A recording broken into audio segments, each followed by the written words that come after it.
अब ये chapter electricity है, ठीक है, तुम्हारा फिजिक्स सेकंड चैप्टर है।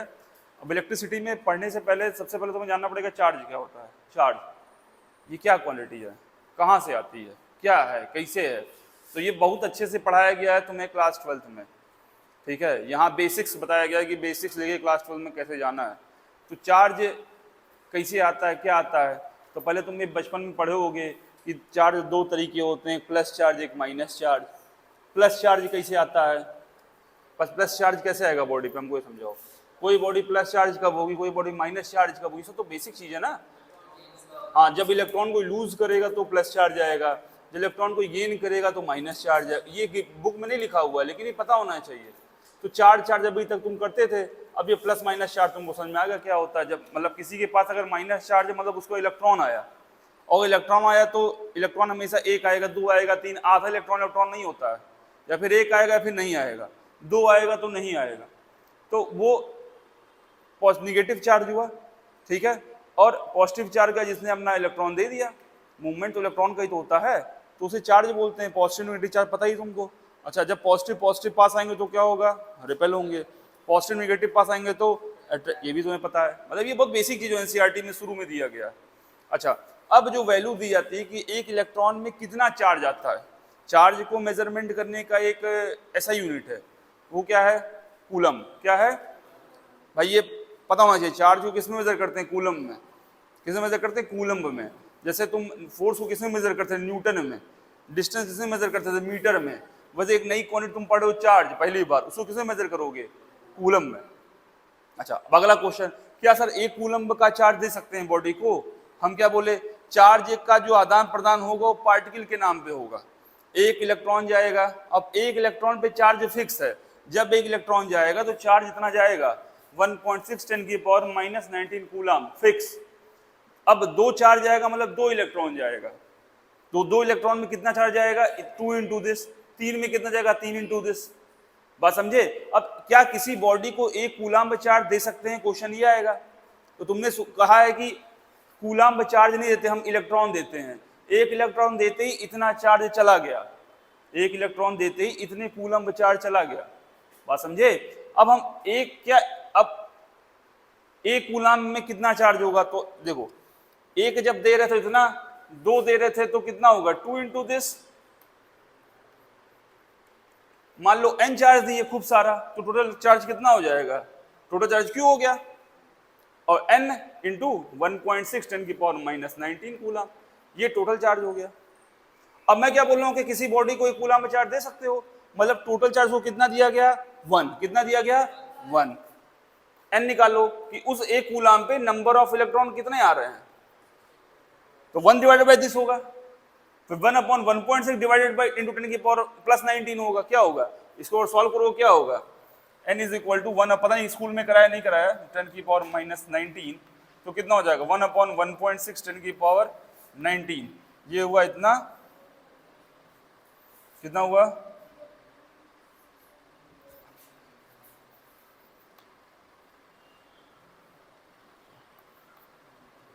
2.5/4 और × 10⁻⁹। अब देखो इसको डिवाइड करोगे तो इवन नंबर नहीं आएगा, 1 2 नहीं आएगा, पॉइंट में आएगी वैल्यू। बात समझ नहीं समझ रहे हो। जब पॉइंट वैल्यू आ गई मतलब ये इतना चार्ज तुम्हें देना पॉसिबल नहीं है, क्योंकि इतना चार्ज दोगे तो उसके इलेक्ट्रॉन तुम्हारे पॉइंट में आ रहे हैं। इलेक्ट्रॉन क्या अभी पॉइंट में ट्रांसफर होते हैं क्या, नहीं होते। इलेक्ट्रॉन फिर 1 होंगे, 2 होंगे, 3 होंगे, 4 होंगे, 5 होंगे। पूछता है क्वेश्चन, हालांकि एनसीईआरटी से हटा दी गई है, लेकिन तब भी अच्छा अगर है शुरुआती में, क्योंकि टीचर अगर पढ़ा रहा तो ये जरूर बताता है कि हमने किसी बॉडी को क्या हम किसी बॉडी को 6.4 10⁻⁻19 कूलम चार्ज दे सकते हैं क्या किसी बॉडी को। क्वेश्चन ये है, क्या किसी बॉडी को हम इतना चार्ज दे सकते हैं।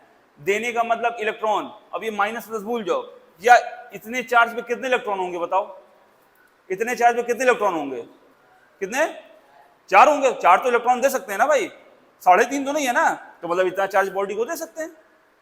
नहीं समझ रहे बात, फिर हम समझा रहे, टोटल चार्ज कितना तुम दे रहे हो।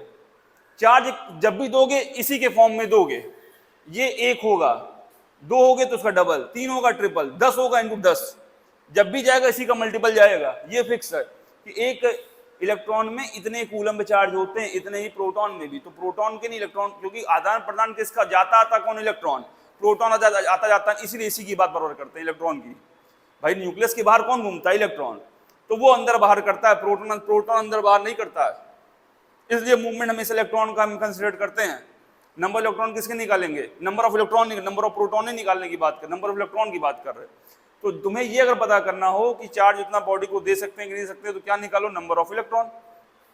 टोटल चार्ज हम बता रहे इतना है, एक इलेक्ट्रॉन पे चार्ज कितना होता है, 1.6 10 की पावर -19 निकाल लो। अगर इसको डिवाइड करने पे आंसर अगर फुल आ रहा है, इंटीजर आ रहा है, ठीक है, तो तुम्हारा क्या मतलब है, आप दे सकते हैं। मान लो हम बोलते हैं क्या 6.9 10 की पावर -19 कूलम किसी बॉडी को दे सकते हैं, नहीं दे, तुम्हारा दिमाग सर 6.4 में 4 हो गए, 4 से थोड़ा ज्यादा इलेक्ट्रॉन जाएगा तो पूरा जाएगा, तो नहीं जाएगा, समझो भाई, अगर वो जाएगा तो पूरा जाएगा, तो फिर ये पॉसिबल ही नहीं देना आप चार्ज, ठीक है।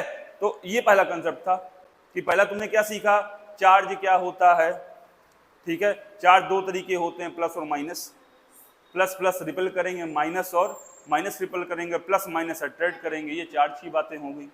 फिर हमने बोला ये फील आया कहाँ, चार्ज का, प्लस माइनस का फील कहाँ आया, तुम केमिस्ट्री में पढ़ चुके हो कि जब भी इलेक्ट्रॉन का मूवमेंट होगा, कोई अगर इलेक्ट्रॉन जा रहा है तो क्या होगा, प्लस, उस बॉडी पे प्लस होगा जहां से जा रहा है, और जिस पे जा रहा है, जिस पे आ रहा है उस बॉडी पे होगा माइनस, ये भी जानते हो तुम।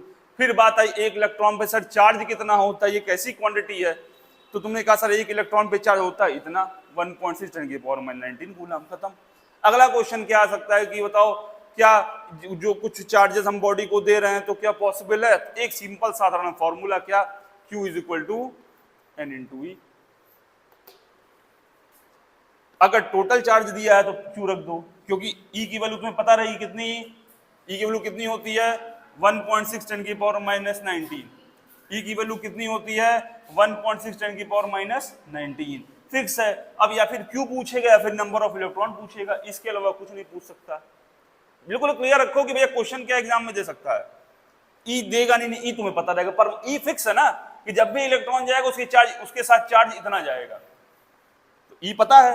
अब तुमसे क्या पूछ सकता है, दे दिया कि नंबर ऑफ इलेक्ट्रॉन अगर 10 है, टोटल चार्ज बॉडी कितना तुमने दिया, एक के साथ आ रहा इतना, कितना, इतना, 10 के साथ कितना, 10 से मल्टीप्लाई कर दो। या फिर देख इतना चार्ज एक बॉडी को दिया गया, क्या इतना चार्ज एक बॉडी को दे सकते हैं, तो आंसर आएगा सर हम बताएंगे देख के, n की वैल्यू अगर इंटीजर आ रही है 1 2 3 4 5 6 10,000 15,000 16,000 18,000 जो भी प्योर वैल्यू अगर आ रही है तब तो पॉसिबल है देना, अगर नहीं आ रही तो पॉसिबल नहीं है देना, कहानी खत्म और कुछ नहीं। इसकी यूनिट, चार्ज यूनिट क्या होती है, कूलम, क्या होती है, क्या होती है, एक नंबर में एग्जाम में। ये क्वेश्चन स्कूल में कराया गया, नहीं कराया, इस पे नहीं कराया, Q = नहीं कराया गया, अब कर लोगे, कोई समस्या किसी को, कोई समस्या नहीं, कॉपी देखो इसलिए कराएं, अगर कोई समस्या हो बताओ, क्वेश्चन अब हो जाएंगे, ठीक है। तुम्हारे स्कूल में जो ये है, देखो तुम्हारे स्कूल में पहला क्वेश्चन लिखो, calculate the total number of electron in 1 coulomb charge, करो यही करा। क्वेश्चन क्या देखो, 10 की पावर 5 इलेक्ट्रॉन आर लीविंग पर सेकेंड, इतने इलेक्ट्रॉन हर सेकंड लीव कर रहे हैं, एक सेकंड में कितने इलेक्ट्रॉन लीव कर रहे हैं, इतने, बात समझ नहीं समझे, एक सेकंड में इलेक्ट्रॉन कर रहा है, कितना समय लगेगा एक कूलम्ब चार्ज कंप्लीटली जाने में, छोड़ने में। क्वेश्चन एक अच्छा दिया आखिरी में उन्होंने, ठीक है, बहुत अच्छा क्वेश्चन है ये। कोई पूछा कि एक सेकंड में कितने इलेक्ट्रॉन लीव कर रहे हैं, 10 की पावर 15, कितना, 5 की 15, 5, 10 की पावर 5 इलेक्ट्रॉन एक सेकंड में लीव कर रहे हैं। तो पहले सोचो टोटल कितना चार्ज लीव करेगा एक सेकंड में, एक सेकंड में कितना चार्ज लीव करेगा भाई। Q = क्या होगा, N × E, नंबर इलेक्ट्रॉन 10 की पावर 5, और ये E कितना होगा, इतना चार्ज लीव कर रहा है एक सेकंड में, यही तो है, एक सेकंड में कितना चार्ज लीव कर रहा है, मतलब 1 सेकंड लग रहे हैं, तो चार्ज कितने हट रहे हैं, 1.6 10 की पावर -19 10 की पावर 5 अगर लेने तो ये चला जाएगा, कितना हुआ, 13 5 14 5 19 ना, 14, 10 की पावर -14 कूलम चार्ज लीव कर रहे हैं एक सेकंड में, मतलब 1.6 × 10 की पावर -14 कूलम चार्ज लीव कर रहे हैं एक सेकंड में। तो एक कूलम चार्ज कितने सेकंड में लीव करेगा, एक कूलम कितने में करेगा, 1 / 1.6 10⁻⁻14 सेकेंड। भाई इतने कूलाम एक सेकंड में, तो एक कूलाम कितने में लीव करेगा? 1 डिवाइड, यही तो करोगे और क्या करोगे। क्वेश्चन बहुत अच्छा है, कह के रहा समझो बात। ये बोल रहा है कि 2 आम, हिंदी में मतलब अगर बेसिक करो कि 1 सेकंड में एक आदमी 2 आम खाता है। 1 सेकंड में एक आदमी 2 आम खाता है, तो 10 सेकंड में आदमी कितना ही एक आदमी 1 सेकंड में 2 आम खाता है, तो टाइम पूछा है ना, कितने सेकंड में वो 10 आम खा लेगा। ये इसका सिंपल वर्जन है। कितने सेकंड में 10 आम खाएगा? 5 सेकंड में ना। तो वही तो हमने क्या 1 का निकाला, समझे? या इसका और आसान वर्जन क्या है, एक आदमी 10 आम 5 सेकंड में खाता है। 10 आम 5 सेकंड में खाता है, तो कितने सेकंड में 1 आम खाएगा? एक आदमी 10 आम 5 सेकंड में खाता है, 1 आम कितने सेकंड में खाएगा?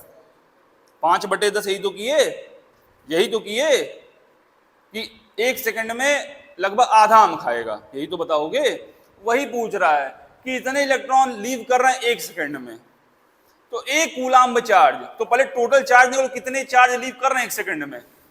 पहले तो हमने ये निकल कितने, ये पूछा 1 कूलाम्ब चार्ज कितने सेकंड में लीव करेगा। उसने 1 सेकंड में इतना चार्ज टोटल लीव कर रहा है, तो चार्ज कितना है निकालना पड़ेगा। कैसे निकाला हमने? एनी से। उससे मिलेगा इतना। अब ये पता लगाना पड़ेगा ना 1 सेकंड में कितना चार्ज जा रहा है, कैसे पता करोगे? एनी सही तो भाई एन दिया, जैसे दिया है क्वेश्चन एन दिया, तुरंत दिमाग ई, तुम्हें पता है क्यों ही निकालना, और कुछ करना नहीं है। नहीं आ रहा समझ में? क्यों निकाल लिया तुमने? इससे का इतना ये पता लगा इतना चार्ज 1 सेकंड में जा रहा है। अब तुमसे कितना पूछा है कि 1 कूलम्ब चार्ज कितने सेकंड में जाएगा, तो इतना कूलम्ब चार्ज अगर 1 सेकंड में जाए तो 1 कूलम्ब चार्ज कितने सेकंड में जाए? 1/10 आ गया। 1 कूलम्ब निकालना था। मान लो बोलता है 20 कूलम्ब चार्ज कितने सेकंड में आया, तो 20 से मल्टीप्लाई कर देते, तो और आसान हो जाता। मान लो को 1 कूलम्ब पता ही लग गया है, पूछता है 20 कूलम्ब चार्ज कितने सेकंड में आएगा, 20 से मल्टीप्लाई कर दो, ये आंसर आ गया। बात समझ में आई कि नहीं आई? तो हमेशा टोटल देखो, एक क्वेश्चन वो नॉर्मल जो था वो करा दिए पहले, एक ये सबसे टफ क्वेश्चन है तुम्हारे स्कूल के हिसाब से, बहुत अच्छा क्वेश्चन है, ये कर सकते हो, ये देख के जाना, नहीं आए फिर पूछ लेना। एग्जाम में आने के चांसेस हैं कि दिखाने के लिए बहुत अच्छा क्वेश्चन है। ये है बहुत आसान सा यूनिटरी मेथड, क्योंकि कंसेप्ट नया है, पहली बार चार्ज पढ़ो, टफ लग रहा होगा। तो मैं हमेशा बोलता हूं जब भी नंबर ऑफ इलेक्ट्रॉन दिया, मन में लालच आना चाहिए, क्यू तुम्हें पता लग जाएगा। ई पता है, एन पता है, क्यू पता लग गया ना। अब जैसे तुम्हें क्यू पता लगा, तो 1 सेकंड में इतना चार्ज जा रहा है। 1 कूलम्ब पूछ रहा है, तुमने 1 सेकंड में इतना कूलम्ब निकाल लिया, इतना कूलम्ब चार्ज 1 सेकंड में जाता है। 1 कूलम्ब 1/10 खत्म। 20 कूलम्ब 20 से मल्टीप्लाई, हो गया सोल्यूशन। टफ है, हो गया ना। अच्छा, एक चीज हमने और देखा, तुम्हारे में प्रॉपर्टीज ऑफ चार्जेस दिया गया है, ये भी थ्योरी में आ सकता है, तो तुम्हें समझा दे रहे हैं। हो गया ये 3 प्रॉपर्टीज दी गई हैं। पहली प्रॉपर्टी क्या है कि चार्ज हमेशा कंजर्व्ड होते हैं। अब कंजर्व की बात क्या हुई? कंजर्व की बात ये हुई कि अगर 2 बॉडी हैं, जैसे हम और मान लो रिद्धि है, ठीक है, अगर हमारे यहाँ से 2 इलेक्ट्रॉन निकल रिद्धि के पास गए, तो हमारे पास क्या हुआ? -2 इलेक्ट्रॉन, उसके पास क्या हुआ? +2 इलेक्ट्रॉन। अब पहले क्या था? हमारे पास 2 इलेक्ट्रॉन थे, रिद्धि के पास 0। ओवरऑल कितना इलेक्ट्रॉन था हमारा? उसका मिला के 2 इलेक्ट्रॉन, यही तो हुआ। अभी ये 2 इलेक्ट्रॉन यहाँ चले गए, अब जोड़ेंगे क्या होगा? 0 + 0 - 2 कितना हो गया? 2 इलेक्ट्रॉन। जो हमसे निकला उसी यही तो उसके पास गया। तो मतलब इलेक्ट्रॉन कहीं भी जाएगा पूरे यूनिवर्स में, तो यूनिवर्स में ही तो रहेगा। नहीं समझे बात? इलेक्ट्रॉन कोई भी जाएगा निकल के, कोई भी इलेक्ट्रॉन निकलेगा तो यूनिवर्स छोड़ चला जाएगा कि यहाँ से इलेक्ट्रॉन पूरा चला गया आसमान में, गायब हो गया, पृथ्वी छोड़ दिया। ये पॉसिबल, जो भी छूटेगा, जो भी जाएगा, जैसे कोई भी सामान है, मान लो तुम्हारा बैग है, अभी यहाँ पड़ा है, मान लो कहीं छोड़ दिए तुम, तो 2 घंटा बाद तुम्हारे पास किसी के पास तो जाएगा, कोई चोरी मान लो कोई तो रखेगा। बैग गायब नहीं हुआ, बैग किसी ना किसी के पास गया, नहीं होगा तो रद्दी में जाके रिसाइकिल होगा, मटेरियल तो मटेरियल कहाँ चला जाएगा? समझे नहीं? तो जैसे पानी के बारे में बोलते हैं कि समुद्र का पानी गर्मी पड़ती है, उबलता है, ऊपर जाता है, फिर नीचे गिरता है, पानी थोड़ा गायब होता है, वही पानी घूम घूम के आता रहता है। समझे नहीं समझे? तो ऐसे ही चार्ज कंजर्व होता है। चार्ज कंजर्व का मतलब ये कि चार्ज, जैसे इसमें जो लैंग्वेज लिखी हुई है ना, इसको तुम बना सकते हो ना डिस्ट्रॉय कर सकते हो। हम चाहें कि इलेक्ट्रॉन को लॉ पकड़ के फोड़ दें, सही से पकड़ फोड़े नहीं कर सकते, बस ये ट्रांसफर होते हैं एक बॉडी दूसरे को। सही बात है यार, इलेक्ट्रॉनिक ट्रांसफर होते हैं, याद करो। हमारे पास नहीं तुम्हारे पास, तुम्हारे पास नहीं तो हमारे पास, खत्म कहानी। उसे तोड़ और डिस्ट्रॉय नहीं कर सकते। दूसरा चार्ज एक स्केलर क्वांटिटी है। अभी स्केलर और वेक्टर क्या होती है ये तुम बड़ी क्लास में इसका सही इस्तेमाल करोगे। जैसे हम कहेंगे 2 कूलम्ब चार्ज फ्लो कर रहा है, तो ये नहीं कहोगे 2 कूलम्ब चार्ज ईस्ट में जा रहा है, बस 2 कूलम्ब बोल दी, कहानी खत्म। जैसे डिस्टेंस डिस्प्लेसमेंट, डिस्टेंस क्या है 5 मीटर, डिस्प्लेसमेंट क्या 5 मीटर ईस्ट, एग्जैक्ट लोकेशन, तभी डायरेक्शन मतलब एग्जैक्ट लोकेशन।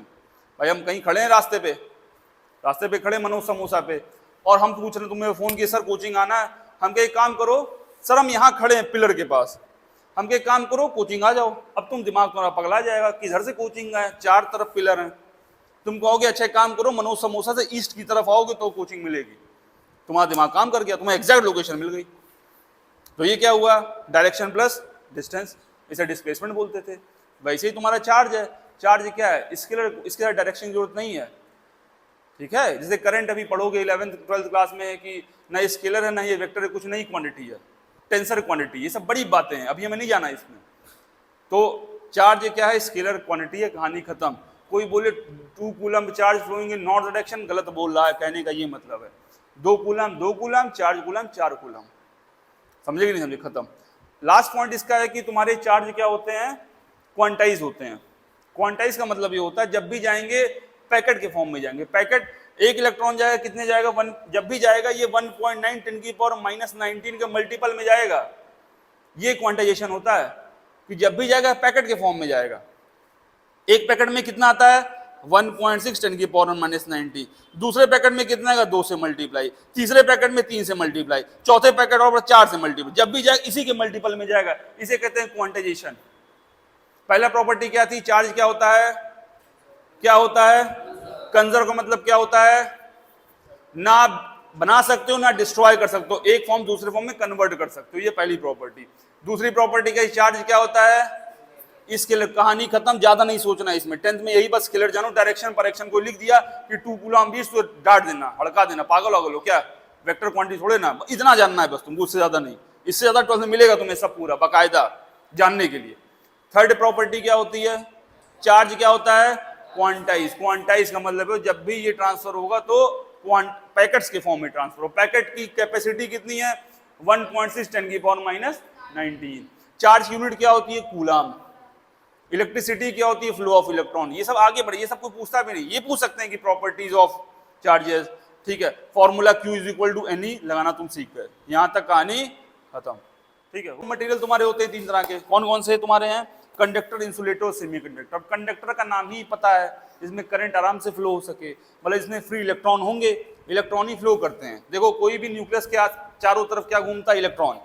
अब इलेक्ट्रॉन 2 तरह का होगा, एक होता है फ्री जो आराम से घूमता रहे, जब वो घूमेगा तभी आगे बढ़ेगा, उसी को करंट बोलते हैं, पढ़ोगे अभी, इलेक्ट्रॉन के फ्लो को करंट बोलते हैं, ये भी पढ़ोगे आगे।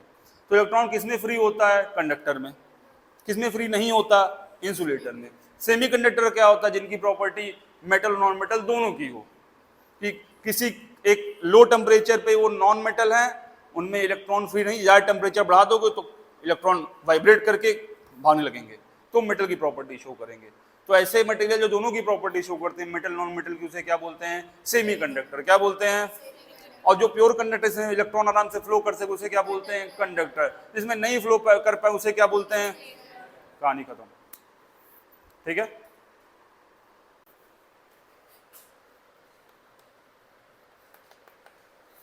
स्टार्ट है। करंट का बेसिक जाने, जो करंट का फॉर्मूला, करंट डिनोट करते हैं आई से, आई इज इक्वल टू क्या होता है, Q/T। अभी होता क्या है, चार्ज समझ लीजिए क्या होता है, चार्ज में फ्लो क्यों करता है, इलेक्ट्रॉन फ्लो करते हैं, इलेक्ट्रॉन फ्लो पर सेकंड क्या होता है, करंट। कितना इलेक्ट्रॉन 1 सेकंड में फ्लो कर रहा है वो क्या बनाएगा, करंट। इतना आसान है, कितना इलेक्ट्रॉन 1 सेकंड में फ्लो कर रहा हो क्या बनाएगा, करंट। अच्छा इसकी यूनिट क्या होती है, चार्ज की क्या होती है, कूलम, बिल्कुल सही। टाइम की यूनिट क्या होती है, सेकंड। कूलम पर सेकंड को क्या बोलते हैं, एम्पियर। क्या बोलते हैं, सीधा क्वेश्चन आएगा, करंट निकालिए, इतने इलेक्ट्रॉन फ्लो कर रहे हैं, जब इतने भाई इलेक्ट्रॉन फ्लो कर रहे हैं चार्ज निकाल लोगे Q = NE से, और अगर चार्ज दिया तो कहानी खत्म, चार्ज मिला, टाइम मिला, करंट निकाल लिए, बस सेकंड देख लेना, सेकंड में होना चाहिए। मान लो करंट दे दिया मिली एम्पियर में, तो इसका मतलब किसे मल्टीप्लाई, 10 की पावर -3 एम्पियर। मेगा एम्पियर 10 की पावर 6, ठीक है, या माइक्रो, मेगा नहीं था, माइक्रो एम्पियर 10 की पावर -6, ये मल्टीप्लाई करके, मतलब ये कितना एम्पियर हो गया ना, मिली एम्पियर छोटी यूनिट होती है, तो उसको एम्पियर में चेंज करना पड़ेगा। ठीक है, अगर मान लो करंट दे दिया कि मिली एम्पियर, पूछ दिया चार्ज कितना होगा, तो पहले उसे एम्पियर में चेंज करो, क्योंकि करंट तुम्हें किस में चाहिए, एम्पियर में। चार्ज किस में चाहिए, कूलम में। समय किस में चाहिए, करंट समझ में आ गया। कितना अभी इलेक्ट्रॉन समझ गया फ्लो करता है, कितने इलेक्ट्रॉन एक सेकंड में फ्लो करेगा, क्या बताया, current. Number electron flowing through a conductor per second, क्यों कंडक्टर में ही तो फ्लो करेगा इलेक्ट्रॉन, इंसुलेटर में थोड़े करेगा। एनसीईआरटी लैंग्वेज समझना, number of electron flowing through a conductor per second क्या होता है, करंट। बात समझ में आई नहीं आई, क्योंकि इलेक्ट्रॉन ही फ्लो करेगा, मैं बार बार बोल रहा हूँ, प्रोटॉन वोटॉन फ्लो नहीं करेगा, इलेक्ट्रॉन ही फ्लो करेगा। ठीक है, कोई समस्या नहीं ना। चलो, तो ये करंट समझ गए। दूसरी क्या चीज पूछ सकते हैं, 1 एम्पियर डिफाइन करिए, डिफाइन 1 एम्पियर तुम्हारे में नहीं दिया गया, लेकिन आता है एनसीईआरटी में 1 एम्पियर। अब इसकी यूनिट क्या थी, एम्पियर, एम्पियर है। अब यहाँ वैल्यू कितनी लानी है, 1, क्या लानी है, 1। तो यहाँ वैल्यू क्या होनी चाहिए, यहाँ क्या होनी चाहिए, 1/1 होगा तभी तो बनाएगा। जब भी तुम्हें 1 टाइप की डिफाइन करनी हो, क्या लिखोगे, when 1 coulomb of charge flowing through a circuit for 1 second, then current will be 1 ampere. ये तरीका बता रहे हैं 1 वाले क्वेश्चन करने का, बहुत परेशान करते हैं। पूछिए 1 एम्पियर डिफाइन करो, तो क्या बोलोगे, ये भी एक चाहिए, ये भी एक चाहिए। तो 1 coulomb of charge flowing through a circuit for 1 second, then current will be 1 ampere, current will be 1 ampere. अच्छा, अब हम थोड़ा सर्किट की बात करते हैं।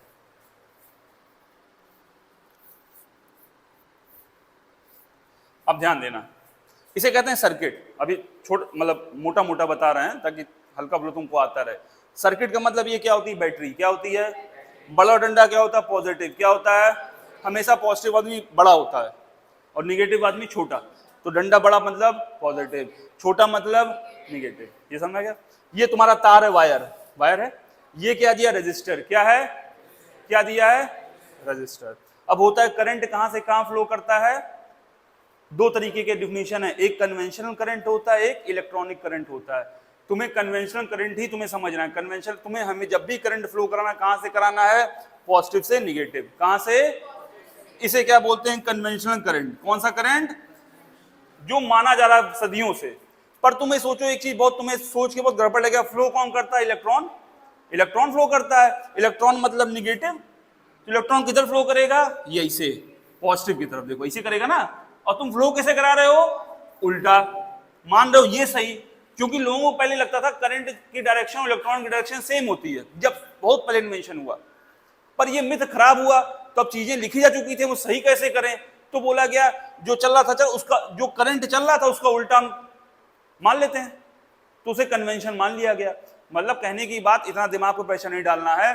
तुमसे अगर पूछा जाए करंट की डायरेक्शन क्या होती, क्या बताओगे, पॉजिटिव से निगेटिव, कहानी खत्म। और कोई इलेक्ट्रॉनिक करंट मतलब उस करंट जिसमें इलेक्ट्रॉन हो, तो इलेक्ट्रॉन किधर जाएगा, निगेटिव से पॉजिटिव, कहानी खत्म। नहीं समझे बात, यही अंतर लिखा जो बहुत कंफ्यूजिंग, बच्चों को कंफ्यूज करता है। पहला होता है सर ये कन्वेंशनल करंट क्या होता है, कन्वेंशनल करंट मतलब करंट बेसिकली। अभी सदियों पुराने क्या हुआ छोड़ो, वो तुमने एग्जाम पूछेगा कि आज से 1000 साल पहले क्या हुआ था बताओ, साइंटिस्ट ने क्या किया, छोड़ो। सीधी सी बात, कन्वेंशनल करंट मतलब करंट, मतलब क्या हुआ, करंट का फ्लो जब भी पॉजिटिव से निगेटिव होगा उसे क्या बोलते हैं, करंट या कन्वेंशनल करंट। इलेक्ट्रॉनिक करंट मतलब इलेक्ट्रॉन की करंट, वो कहां से चलती है, इलेक्ट्रॉन कहां से होता है, निगेटिव, किधर जाएगा, पॉजिटिव, दैट इलेक्ट्रॉनिक करंट। अच्छा, करंट तभी फ्लो करेगा जब बैटरी होगी। होता क्या है, देखो ये एक तार पड़ा हुआ है, ये तार ही तो सारा तार पड़ा है, ये मेटेलिक वायर है, इसमें फ्री इलेक्ट्रॉन होंगे, तो क्या इसमें करंट फ्लो होगी, क्या इसमें करंट फ्लो होगी, भाई एक तार ऐसा पड़ा हुआ है, क्या उसको छूने पे करंट मारता है, नहीं, इलेक्ट्रॉन तो फ्री हैं, पर इसको धक्का कौन देगा कि भाई तू घूम, वो धक्का देने का काम कौन करता है, बैटरी। बैटरी काम क्या होता है, इलेक्ट्रॉन जो फ्री को धक्का दोगे तभी चलेंगे आगे ना, इलेक्ट्रॉन तो पड़े फ्री भाई, यार इंसुलेटर है तो कोई समस्या ही नहीं, वो कितना धक्का तो नहीं बढ़ने वाले आगे। अब इसमें कितना भी हम सर्किट जोड़ दें, लकड़ी में फ्री इलेक्ट्रॉन होते ही नहीं है, इंसुलेटर है ये, इसमें करंट फ्री नहीं है, लगाए रहो बैटरी बैटरा ला के, इतना बड़ा ट्रांसफार्मर लगा दो, करंट ही नहीं फ्लो, जल जाएगा। लेकिन ये मेटेलिक वायर हो तो मेटल में क्या होता है, फ्री इलेक्ट्रॉन, उसको बस चाहिए ताकत, उसको क्या चाहिए, कोई धक्का मार दे पीछे से। धक्का कौन मारता है, उस धक्के को क्या बोलते हैं, पोटेंशियल, जो आगे पढ़ोगे अभी उसे क्या बोलते हैं, बिल्कुल देसी भाषा में बता रहे तुमको, इससे आसान नहीं इलेक्ट्रिसिटी। भाई धक्का मारने का काम ताकतवर आदमी करेगा, ताकतवर मतलब बैटरी, बैटरी क्या करता है, पोटेंशियल, ताकत बनाता है, इसे क्या कहते हैं, पोटेंशियल, क्या कहते हैं। बात यहां समझ में नहीं आई, यहां तक मामला क्लियर है। चलो अभी दो तरह की करंट होती है, डायरेक्ट करंट और एसी अल्टरनेट करंट। हम जो यूज करते हैं वो कौन सी करते हैं, अल्टरनेट करंट। फ्रीक्वेंसी चेंज होती रहती है 50 साइकिल एक सेकंड में, तो ये बड़ी बातें बड़ी क्लासेस में धीरे समझोगे। डायरेक्ट करंट मतलब जिसका एम्पलीट्यूड फिक्स है, मतलब फिक्स क्वांटिटी से आ रही है। और इनडायरेक्ट करंट, एसी करंट क्या है, जो हर समय चेंज हो रही हो। अच्छा चेंज होती है तो क्या होता है, कैसे होता है मत समझो। अब कोई चीज एक सेकंड में 50 बार चेंज होगी तो तुम्हें लगेगा चेंज नहीं हो रही है। कभी कभी क्या होता है, ऐसे तेज करो तुम्हें लगेगा चीज फिक्स है। होता नहीं, फ्लैश कार्ड कभी कभी दिखाते नहीं है कि जो ड्राइंग का फ्लैश कार्ड यदि तेज हटाते हैं तुम्हें लगता है कि वो स्टिल है। तो वही जब कोई लाइट 50 बार बंद हो रही है खुल रही है एक सेकंड में, या 60 बार एक बार खुल रही बंद हो रही है एक सेकंड में, तुम्हें लगेगा कि ये खुली है, बंद नहीं हो रही। तो वो कैसे होती है, क्या होती है, सब बड़ी क्लास की बात है कि डायरेक्ट करंट क्या होता है, अल्टरनेट करंट क्या होता है। बट डायरेक्ट करंट का मतलब समझो ऐसा करंट जो कांस्टेंट रेट से आ रहा है, जैसे बैटरी से जो करंट आता है, ठीक है, और सेल से जो करंट आता है। और अल्टरनेट करंट ऐसा होता है जो बार बार चेंज हो, बस इतना जानो क्या चेंज होगा, एम्पलीट्यूड, वैल्यू, उसे एम्पलीट्यूड। एम्पलीट्यूड भी क्या होता है, अगर डीप में जाए तो ये ग्राफ अगर है तुम्हारा, ये ग्राफ से जानते हैं ये, तो इसे एम्पलीट्यूड बोलते हैं, इसे एम्पलीट्यूड बोलते हैं, इसे एम्पलीट्यूड बोलते हैं। एसी में इस तरह करवाता है, वही बोलो ना बड़ी क्लास की बातें। और अगर डायरेक्ट करंट है तो कोई कर्व नहीं आएगा, सीधी लाइन जाएगी, सीधी। समझे नहीं समझे, तो ये डायरेक्ट करंट। बात करते, हो गया, बात करते हैं पोटेंशियल की। अब पोटेंशियल मतलब अपने क्या, ताकत। पोटेंशियल मतलब ताकत। अब ताकत की बात करें, एक तुम्हें चार्ज लाना है प्लस, छोटा चार्ज, एक चूहा चार्ज जैसे बोलते हैं, बहुत छोटा। अब ये चूहा क्यों बोलते हैं ये भी बड़ी क्लासेस में, लेकिन बता दे रहे हैं चूहा इसलिए बोलते हैं ताकि इसका इफेक्ट कुछ ना आए, बहुत ही मामूली सा चार्ज है। अब इसको तुम इधर ला रहे हो, ला पाओगे आराम से, कोई दिक्कत होगी। हम ये चार्ज इधर ला रहे हैं, क्या दिक्कत होगी, रिपेल, बिल्कुल सही, रिपेल करेगा, अपने पास आने नहीं देगा। तुम्हें क्या काम करना पड़ेगा, वर्क, क्या करना पड़ेगा, क्या करना पड़ेगा। पहले तो समझे बच्चों ने, तो वर्क क्यों करना हमको, वो समझाने वर्क क्यों करना पड़ता है, पढ़े थे ना भी स्कूल में पोटेंशियल। तो पता नहीं कितना काम किया गया, एक चार्ज को इन्फिनिटी से उठा के किसी एक पॉइंट पे लाने पे उसे क्या बोलते हैं, पोटेंशियल, इलेक्ट्रिक पोटेंशियल। तो पहले तो बच्चों को समझ में नहीं आता वर्क काहे करना, वर्क इसलिए करना है, एक चार्ज तुम ला रहे हो, एक चार्ज ऑलरेडी पड़ा हुआ है, बात समझे। अब जैसे तार में ही तुम बैटरी पे, ये तार था, मान लो ये रेजिस्टेंस था, ये बैटरी था, अब इलेक्ट्रॉन पड़े हुए हैं। अब इलेक्ट्रॉन क्यों नहीं चल रहे हैं, इसलिए नहीं चल रहे क्योंकि ताकत नहीं इनके पास है। अब इसकी ताकत और बैटरी की ताकत अगर सेम होगी तो बैटरी धक्का नहीं दे पाएगी, बैटरी की ताकत ज्यादा होनी चाहिए। तब ज्यादा होने के लिए काम करना पड़ेगा, तभी तो इसके पास एनर्जी आएगी, तो वही धक्का देगी, घूमने चला जाएगा। तो वही एक चार्ज, मान लो ये बेसिक इसका ये है कि एक चार्ज था यहाँ पर, तुम्हें एक चार्ज लाना था, इन्फिनिटी मतलब कहीं दूर से, ये दूरी तो है, बहुत दूर है। एक चार्ज को हमें कहाँ इसके पास लाना था, तो काम करना पड़ेगा ना, तभी तो इसके पास ला पाओगे जबरदस्ती, नहीं तो ये अपने पास आने नहीं देगा, कहीं भाग यहाँ से। भाई निगेटिव होता तो खींच लेता, ये तो पॉजिटिव चार्ज है। तो वैसे निगेटिव को दूर करना है, तुम्हें ताकत लगाना पड़ेगा ताकि चले ये। भाई तार में तो इलेक्ट्रॉन ही तो है, अब इलेक्ट्रॉन धक्का देना है तो मतलब निगेटिव को पास आएंगे तो रिपेल करेंगे, तो धक्का देना पड़ेगा बार बार ना, बढ़ेंगे नहीं आगे ये साथ। तो इसको तुम्हें क्या कर, ताकत लगानी पड़ेगी। ताकत कौन लगाएगा, बैटरी। कौन लगाएगा, बैटरी। और जब भी इन्फिनिटी से किसी पॉइंट पे लाना हो तो उसे क्या बोलते हैं, इलेक्ट्रिक पोटेंशियल, क्या बोलते हैं। और जब दो पॉइंट के बीच लाना तो उसे क्या बोलते हैं, पोटेंशियल डिफरेंस। मतलब एक पॉइंट अगर ए है, एक पॉइंट बी है, ए पॉइंट से बी पॉइंट के बीच, जैसे ये चार्ज ए पॉइंट पे, एक चार्ज बी पॉइंट पे, इसको यहां से यहां लाना है, तब जो काम किया जाएगा उसे क्या बोलेंगे, पोटेंशियल डिफरेंस। क्या बोलेंगे, इतना आसान है गुरु, इतना आसान, बात समझ में आई नहीं आई। अब अगर पोटेंशियल की कोई वो पूछे formula, V is equal to क्या होता है, W/Q, क्या होता है, कितना काम किया गया एक यूनिट चार्ज को लाने के लिए, उसे क्या बोलते हैं, पोटेंशियल। यही तो बोला हमने अभी, कितना काम किया गया एक यूनिट चार्ज को लाने के लिए, उसे क्या बोलते हैं, पोटेंशियल। वर्क का यूनिट क्या होता है, जूल। चार्ज यूनिट क्या होता है, कूलम्ब। जूल पर कूलम्ब क्या होता है, वोल्ट। क्या होता है, नई डिफिनेशन आ गई। अब कभी पोटेंशियल की बात है, समझो ताकत, वो धक्का देने वाला, कौन धक्का देगा, बैटरी। जितना अच्छा धक्का देगा उतना ज्यादा पोटेंशियल, उतना ताकतवर, और जितना कम धक्का देगा उतना कम पोटेंशियल। बात समझे नहीं समझे, पोटेंशियल डिफरेंस क्या है? पोटेंशियल क्या, इन्फिनिटी से किसी एक पॉइंट पे लाने पे किया हुआ काम। पोटेंशियल डिफरेंस क्या है? एक पॉइंट से दूसरे पॉइंट तक लाने में किया हुआ काम, दैट इज पोटेंशियल डिफरेंस। आया समझ में? फॉर्मूला क्या है? W by Q. W किस में चाहिए? जूल में। Q किस में चाहिए? कूलम में। एनर्जी वोल्टेज मिलेगा वोल्ट में। कोई समस्या परेशानी? ये भी खत्म हो गया। अब देखो,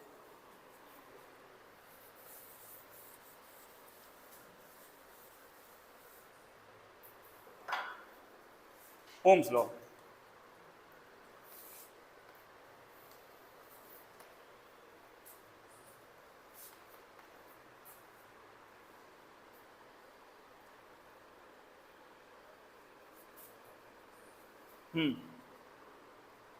ग्राफ पूरा सही बनाई नहीं हो।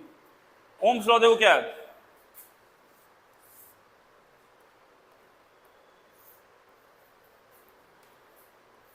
ये ग्राफ है सही।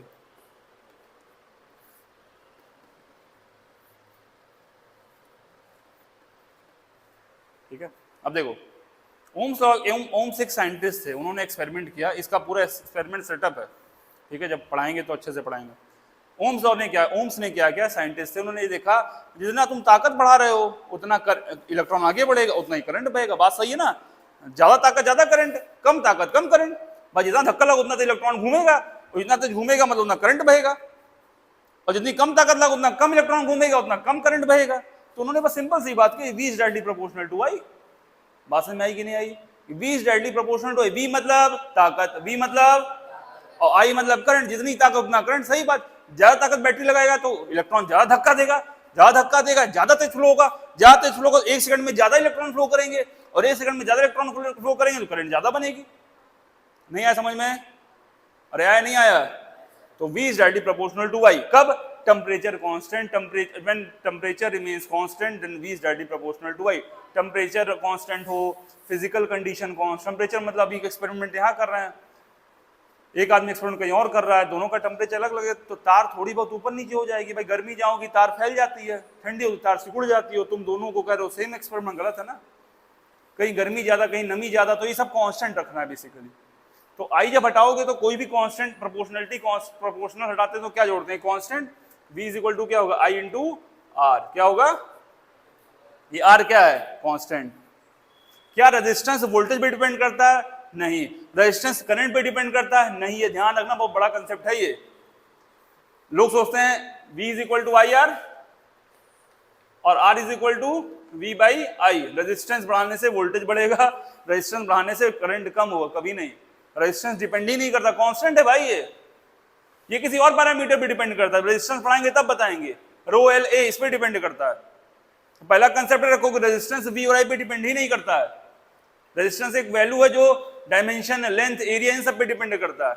भाई एक कोई तार है, उसका रेजिस्टेंस भगवान ने फिक्स कर दिया है, रेजिस्टेंस का फिक्स है, बन गया, तुम्हारा रेजिस्टेंस फिक्स है, वो करंट और वोल्टेज पे डिपेंड नहीं करेगा। ज्यादा ताकत लगाओ ज्यादा तेज करंट बहेगी उसके अक्रॉस, कम लगाओ कम बहेगी, बस सीधी सी बात है। करंट और इलेक्ट्रॉन तो सेम ही रहेंगे। ठीक है, तो ये ओम्स लॉ हुआ। अच्छा, y is equal to mx, graph जानते नहीं, जानते हो? नहीं पढ़े मैथ में? एक y is equal to mx नहीं पढ़ा है मैथ में? अब जान नहीं पढ़ा तो देखो, इधर v पे v is equal to I R है, v कहां बनाए हो? y एक्सिस पे, r का i कहां बनाए हो? x एक्सिस पे, तो r क्या होगा? सीधी लाइन। देखो v y और i, और जब उल्टा कर दोगे तो ये अभी r दे रहा था, अब क्या देगा? 1/r। क्या देगा? अगर vi का ग्राफ है, v कौन है? y is equal to mx। देखो ये क्या फॉर्मूला है, इस साल पढ़ोगे मैथ में आएगा, y is equal to mx। तो y को जहां कौन है? v, देखो y पे v, x की जहां कौन है? i, m क्या होगा? r, देखो r।